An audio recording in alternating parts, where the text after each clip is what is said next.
Hello, one and all, and welcome back, back, to the Great Unknown Audio Show with me, your illustrious host, and most appropriate face for radio, Maxim Jennings. And as you may be able to tell from my surround sounds, we are in fact back in the airport. It's been a few days since I spoke to you, and yes, I know I was going to give you an update about whether I made the helicopter ride with Franz Joseph. That didn't happen, unfortunately. The weather was too dismal, too British, too cloudy, and we spent the last day doing a few walks around the glacier before then heading back to Christchurch, which was an almighty 7-hour drive, but we did make a few stops along the way. A beautiful stop on a place called Castle Hill, which had a great variety of big rock formations and was surrounded by frosty top mountains and rolling hills, and it was absolutely gorgeous, just quintessential New Zealand, and a really lovely landscape send-off before our journey home. Journey back to Christchurch, where we started our week on the South Island for us to enjoy one last night together as a group in the tour. Not too much of it an emotional event, I have to say, but filled with lots of laughter, lots of music, and, as you can tell by the title, a white limousine. Yes, folks. So after we went for dinner at the Riverside Market, which we'd frequented a few times on this trip, we then decided to go to a bar called Fat Eddie's, which was a terrace bar with some lovely live music, a great quartet, musical quartet, with an amazing saxophonist who, in my acts of inebriation, was heavily recorded on my phone saying how good he was, because vivid in my memory he was very good. And then as we were departing Fat Eddie's, I was speaking to the tour guide and my new Kiwi friend Robbie John, and he was saying, some of his friends are out in Christchurch. I'm like, oh, all right, are they? I'll bring him along. He's like, well, actually, we're going to go to them. And I was like, oh, okay. He's like, oh, we'll go outside. It was about 11:30 at this time, like pushing bedtime for a lot of you folks. And it was a Saturday night, to be fair, so a perfect night to cap off the tour. And then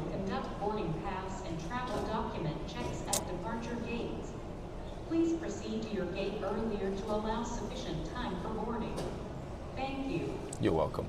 And bloody hell. Well, I'll get to why there's another language being spoken in a second. But yeah, so we end up going outside. And outside, bearing in mind we're right in the city centre, is a whopping great white limousine. Like, it just stands out and like it's nothing. And Robbie's like, well, you're going to get in? I'm like, get in? Where are we going? He's like, oh, don't worry, it's just my mate's limo. Oh, his mate is a limo driver. It's not his own limo. It is his own limo, but he drives it for a living. And I was like, I got into the front with this quite short Kiwi bloke, must have been in his 50s, and he was an absolute nutcase. Just instantly started going off with me about all the stuff that he'd been doing, what he'd used his limo for, off shift for the night kind of thing, wanted to take us around the city. And I was like, bloody hell. Rob, another friend of Robbie's in the back, they're just having a great time, and I'm like, what is going on? It was an absolutely nuts finish to the end of what has been an incredible tour. And yeah, just topped off with a really crazy night out. Can't really get into too much specific details, but it was absolutely nuts, and ended up with us being in a white limo. I think I got back, God forgive me, but about 4 o'clock in the morning. Mo Farah, he's a long distance athlete. He's run marathons, and in my own sport, I too am a long distance athlete. I've never been known for my pace and my off the block start, but when I get going, there is sometimes no stopping me. And well, make of that what you will when it comes to various scenarios, but it'll always be the same. And so that brings us to the end of our New Zealand trip. Just the 3.5 weeks here, which I do not feel has sufficed for all of the beauty that this country holds. And I am very excited to return. Like I've said, I've mentioned a lot of the activities that I've done have been solely revolved around one movie franchise, and I'm not ashamed of that, but there is still so much to explore. And I'm really happy that I went and got to spend the time that I did doing the things that I love. And I wouldn't have come to this country probably without that passion. So, and it's been great to almost live my dream for the last 3.5 weeks and see a country which is to me it's Middle Earth, and it will always be Middle Earth, and it's very close to my heart. And I'm sure if my late great Uncle Julian were here now, he would be very, very jealous of what I'm doing, and maybe he would have even come with me, which could have only just topped the trip off even more. But yeah, that's it for New Zealand, unfortunately. But on to bigger and bolder things. As you can hear in the background, we are in an airport. Which airport, you ask? Well, we are actually in Hong Kong International Airport. Yes, I'm speaking to you at 25 to 9 in the morning, after carrying out a 3-hour flight from Christchurch to Sydney, to then a 9-hour flight from Sydney to Hong Kong. But we don't finish here, folks. No, we have another 2 flights to go. We are going from Hong Kong to Bangkok in about 3.5 hours, and then from Bangkok to Koh Samui. So Bangkok obviously being the capital of Thailand, and Koh Samui is an island off the east side of Thailand, near a region called Surat Thani. We're only staying there for the night, as we are preparing for Thailand's infamous full moon party, which is for us a 3-day event on the island of Koh Phangan. So it's obviously a party when the full moon comes up every month, but obviously in the summer months, hopefully it's a lot clearer and a lot more beautiful. So this is the ideal time to come. And yes, we will be reconvening with some old friends. My travel companion and long-term friend, Mr. Nikolai Brown, is of course going to be one of them, so you'll be excited to hear his voice once again. His constant use of expletives will once again riddle this channel of any family-friendly content. And then some of our friends from Melbourne, Australia, who we first of all met in Nicaragua, then in Melbourne, and now in Thailand. It's going to be a fantastic few weeks, I believe, in Thailand. I'm not really sure what I've got in store. A bit of spontaneity coming back to the channel, so hopefully you'll enjoy that as much as I will. But I think we're going to stay together as a group for a few weeks, which should be good fun, because as much as I enjoy being alone with my thoughts and having time to think, it's most of the time better to be doing things that you enjoy with friends. And so I am very excited for that. And yeah, hopefully we'll get up to a bit of mischief, lots of exploring, maybe lose a bit of weight, as my diet across these last 3.5 weeks has been fucking terrible. I don't know what it is about being on tour. Almost feels like you're on a holiday.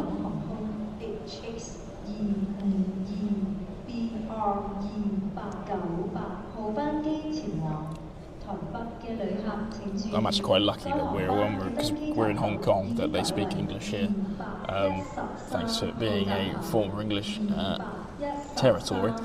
So if I was in, as you can hear, if we were in actual proper Chinese territory, Chinese mainland, then I would be absolutely screwed. But yeah, the reason why we're in Hong Kong for just a layover is just it was the cheapest way. It was actually pretty bloody expensive to get across to Thailand from here, because New Zealand doesn't do many international flights. Usually you have to go through Sydney, and Sydney being Sydney is cost me 150 quid to do a 3-hour flight, which is absolutely bonkers. If you're a European and you know how easily you can fly from country to country in Europe. But yeah, less said about that, the better. Thailand's going to be fantastic. The majority of people who travel will probably have Thailand on their list for obvious reasons. It's very cheap, good food, lovely beaches, great weather. So yeah, we're just going to kind of be a bit of a mainstream traveller for the end of our trip.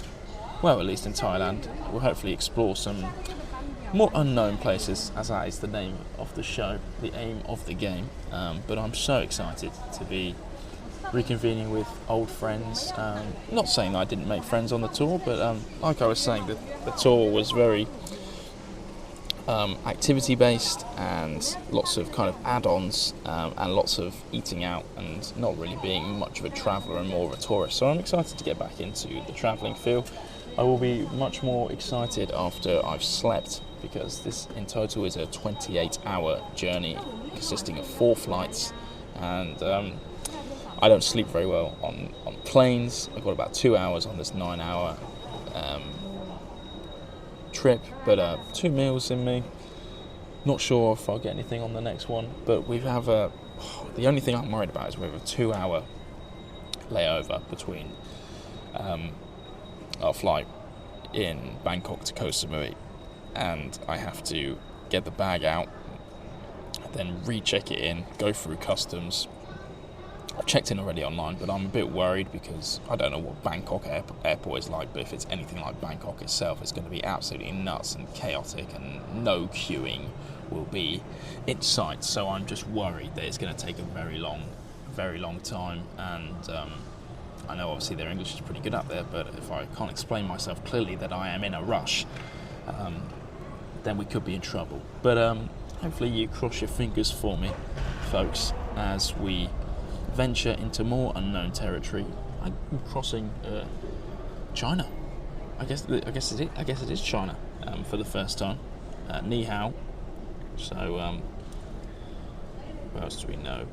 I watched the Karate Kid, the new one, not the old one with Mr. Miyagi, the new one with Jackie Chan, and he goes Ni hao mao shu shenga, I believe, which is hello, how are you? I won't be testing that out, but I just thought I'd let you know that I am more than bilingual. I'm a man of many talents and of many languages. And on that note, arigato for watching. Sawadee krab to Thailand. You've got to be impressed at this point. Thank you very much for listening. And as always, you'll hear from me in the next one. Kia ora.